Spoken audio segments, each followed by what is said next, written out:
Okay, so we're moving on from the Columbian Exposition into the mid 1890s to a point which I consider significant in Chicago's history, 1895, because this was the year that a man named Giacomo Colosimo immigrated to Chicago, and this guy would eventually become known as Big Jim Colosimo. And this guy was really the founder of the Chicago outfit and what became eventually the most influential gang, I would say, in the history of the city. It survives into this day, and he's really the guy that started it here. It's like basically the Chicago chapter of the Italian mafia, and they've had interactions with New York in the past, but he started a criminal empire here in Chicago that got super, super dirty. And when I say dirty, I am including sex slavery. They would his gang would actually kidnap women, rape them, and then force them into prostitution, under threat of violence or death. So it was basically sex slavery, and he was doing this throughout his political career later in Chicago. So this was a very dirty syndicate that was going on here, and his main money was in prostitution. So yeah, it's not it hasn't been something that's been glorified as much as Capone's bootlegging. This was a very dirty time, and this was the foundation of the Chicago Mafia. So he was born in 1878. His birthday was February 16th. His parents' names were Luigi and Giuseppina, and he was born in Italy in the town of Colosimo. So the family came to Chicago in 1895. At this point, Giacomo, or Jim, as he later was known as, was 17 years old. And they moved to the first ward, which was like the downtown area of Chicago. So that district was notoriously corrupt. He started making money here just doing little things like selling newspapers and shining shoes. Okay, now pretty soon though, after he moved here, he started robbing people, and this was not big time robberies. He was just doing small time stuff. Okay, so at any rate, later though, he started moving into prostitution, and he became a pimp. So one of the prostitutes that he met during his work as a pimp was somebody that he decided to marry. Her name was Victoria Moresco. So after the pimping thing, he then moved on to extortion. Now, this extortion thing, this was something that the Italians really started here. This is a kind of crime that became known, or a form of gang that became known as the Black Hand. What the Italians would do is they would basically send letters to businesses in the area, and mostly they would be preying on their own people. They would do this in immigrant communities where people really wouldn't go to the police. They would kind of keep the things amongst themselves, their issues. So they would send these letters, demanding money under threat of violence. It was called protection money, but it really wasn't protection, because it's like it was in exchange for protection from them, So they would send them these letters demanding the money, and on the letters there would be the stamp, like a Black Hand stamp. And so they became known as the Black Hand. And it's called the Black Hand as if there's one, but there were actually multiple groups or people involved in this kind of extortion of other immigrants mostly. On top of his criminal stuff, though, he also took a legit job as a street sweeper. And he soon became the head of these street sweepers. And him and some of his other immigrant friends, they got a social club together. Now, back in the day, in this particular time period, a lot of the gangs, a lot of the Irish gangs in particular, they were social clubs / gangs, or they would style themselves as social clubs instead of as gangs. It was half legit, half not legit, or at least had the appearance of being legit, but on the side though, they were doing a lot of criminal activities, or they would call themselves athletic clubs, things like this. So through his prostitution business, he linked up with two notoriously corrupt politicians. The first guy was the alderman of that first ward where he had moved, and this guy's name was John Coughlin. And then he also met a guy named Michael Kenna, whose nickname was Hinky Dink. Like I said, these were notoriously corrupt politicians, and they controlled a lot of the city's prostitution, despite the fact that they were, politicians. Meeting Colosimo through this prostitution business, they hired him as a Democratic Party precinct captain. So, again, as I've mentioned in previous videos, crime and politics in Chicago, especially in these early days, they went hand in hand. Not as much today, but back then, big time. So within a few years, Colosimo actually expanded his brothel business to include about 200 approximately brothels. So, I mean, we're talking tons and tons of money coming into this prostitution stuff. He was like a big time pimp by this point. And so he was also getting involved in other types of rackets, though. Gambling was a big thing, too, back then. Now, you got to remember, this is before really drugs came in. It's before drugs. And this is before liquor became outlawed. Okay, so at this point, you know, that money stream from the illegal liquor, which eventually became the biggest hustle, that had not come into the picture yet. So when his prostitution business really got to the biggest point that it ever got, he started this sex trafficking ring. Okay, so according to historians, you know, it didn't start at first. He wasn't doing that at first, but later on, as he got more and more money, he started getting more and more violent with the prostitution to the point where he was forcing girls who didn't even want to be prostitutes, kidnapping them, raping them, okay, forcefully, and, you know, making them do this prostitution stuff. So they termed his operation, quote, white slavery, because he was doing this to, you know, other white chicks. It was something that, you know, really wouldn't look good in the papers. So, I mean, this guy, like I said, he had the legitimate businessman image on the one hand, but at the same time, he was like a notorious gangster. And he was doing this mostly to immigrant women.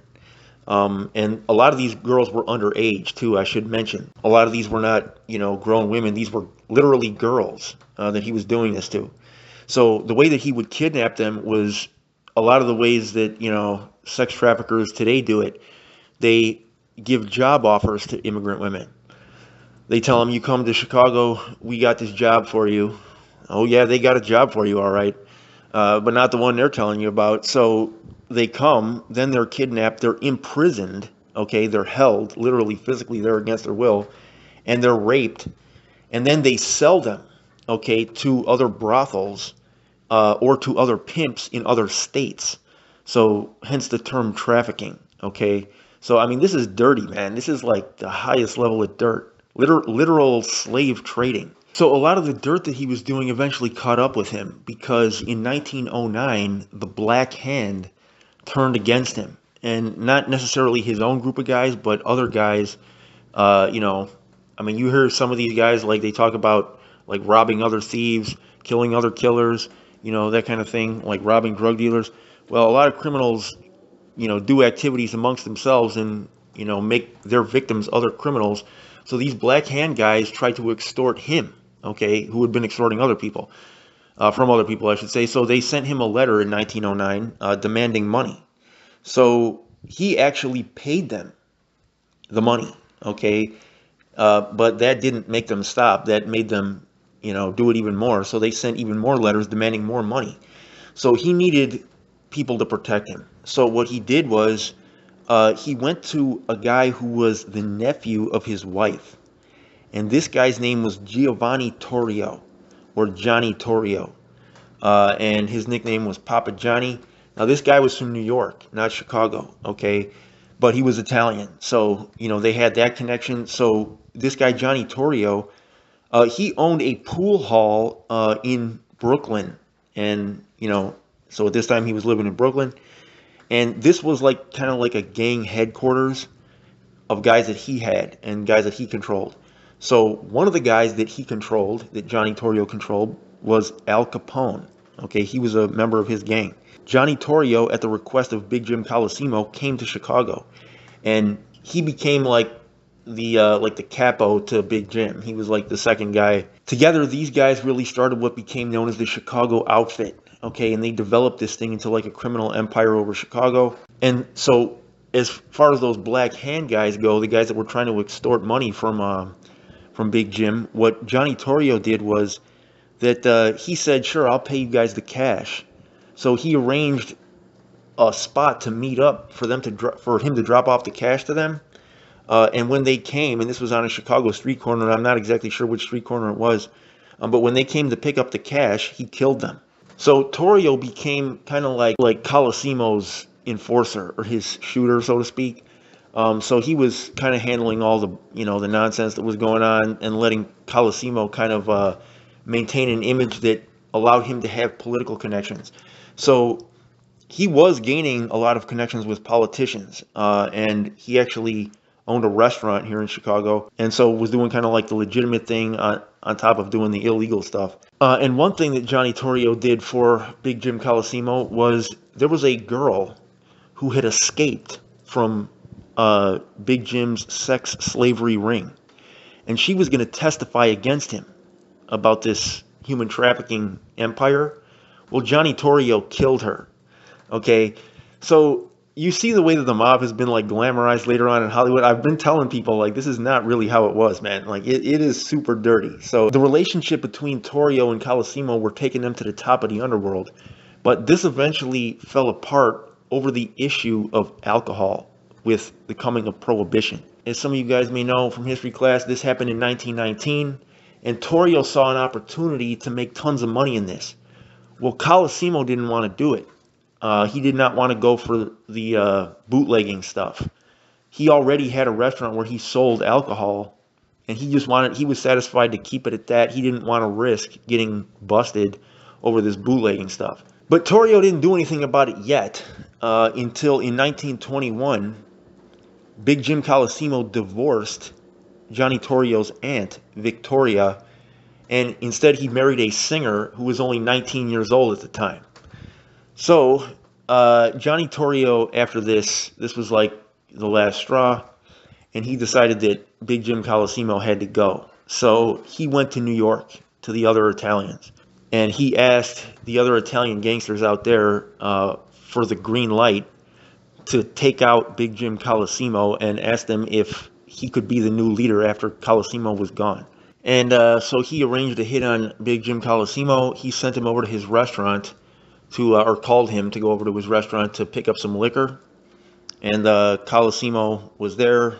He came out the door, and he was shot dead by a guy who was hiding in a coat room. That took place really at the start of the Prohibition era, and it allowed Johnny Torio to take the reins of the organization with Al Capone and basically take the outfit into a bootlegging, empire. So Big Jim Colosimo, like I said, he started Chicago off on this road towards being a nest of Italian organized crime, and really crime of all different sorts, because with the sex slavery stuff that he had going on, it was like the sky, or I shouldn't say the sky's the limit, really, like hell is the limit as far as like how deep these guys were willing to go in dirt to just do anything to make money. And like I said, with the liquor, though, that brought another revenue stream that became even more lucrative than that.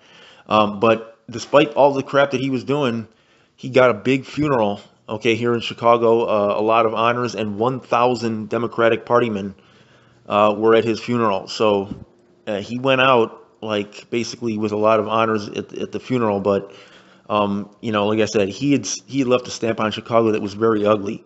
And I can say this, like, the thing with extorting other immigrants too, like within the communities where these guys lived, this really created a situation where you had a lot of intra-ethnic beef going on that really wasn't necessary and didn't have to happen until those guys started doing that. I wonder sometimes what Chicago would look like without this, or whether somebody else would have done it. This path that he took, starting off in just small-time robberies, moving up to, the pimping, then the extortion, then the slavery. This is the path that a lot of these guys took. They go in little steps, that road to perdition, step by step. You know what I'm saying? That's how the devil does it, one step at a time. So this guy, you're going to see this story repeated over and over again. And unfortunately, that human trafficking stuff in Chicago is still going on big time until this day. It's a big issue that we're facing in Chicago. You guys know I've done a lot of videos where I post the pics of the missing people. A lot of those girls, even some of the boys, I mean, they pop up. It's the worst part of Chicago to me. Okay, that is the worst part of Chicago, man. That type of thing going on. This, of course, is going on nationwide, but here is a big market for that stuff. But the effect, too, this had on immigrants and the way that immigrants were received, especially Italian immigrants and immigrants from Southern Europe. Back then, we forget today because today pretty much all immigrants from Europe are just seen as white.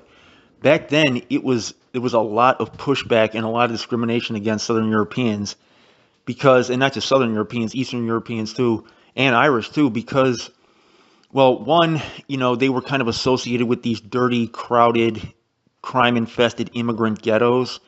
But then also, the argument was being made that they were bringing all this crime, okay? And that was true. I mean, that was true. The image of the gangster, the image of the criminal back in the day was somebody that looked like this, okay? And it caused a lot of problems for, people of his ethnic group. Anybody that lived back then, you talk to these old timers, 80 years old plus, they can tell you, like, back then it was very different. The whole idea that, like, all these Europeans are just white and it's all like one group now, I mean, that's something that is recent, okay? Back then, there was a lot of pushback against these guys. They had social movements to try to improve their image. The Italians were begging Hollywood to stop, portraying the mafia, but a lot of the crime and a lot of the stuff that was going on in the streets, it was stuff that couldn't be ignored. It was very real, you know what I'm saying? Now, of course, the stuff with the slavery and the stuff with the sex slavery, America as a nation couldn't really talk about that because what had they just been doing, right, for the last 400 years? I mean, that's kind of hypocritical, but at the same time, nobody wants this going on in their city. I mean, nobody wants to have their daughters walk in the street and know that they can be snatched and then have that happen to them. I mean, that's like a parent's worst nightmare. So, yeah, it was just, it's not a nice story, man. It was a bad end to a bad story with Big Jim. Rest in peace. I say that to everybody. But, I mean, a lot of kids, they saw what he was getting. They saw the money he was getting. They saw the money that, some of these Italian gangsters were getting subsequently. And you see how guys emulate the mafia till today. I mean, even in like other other ethnic groups, gangs, they emulate like these Italian guys. And it's something that a lot of Italians like don't want, that part of their culture to be seen, really, or even to have that be known as part of their culture. Like they want that to just be, like, let's forget that, forget about it, put that under the rug and get over that. And I don't blame them one bit. Boy, when you see the report, I'm out.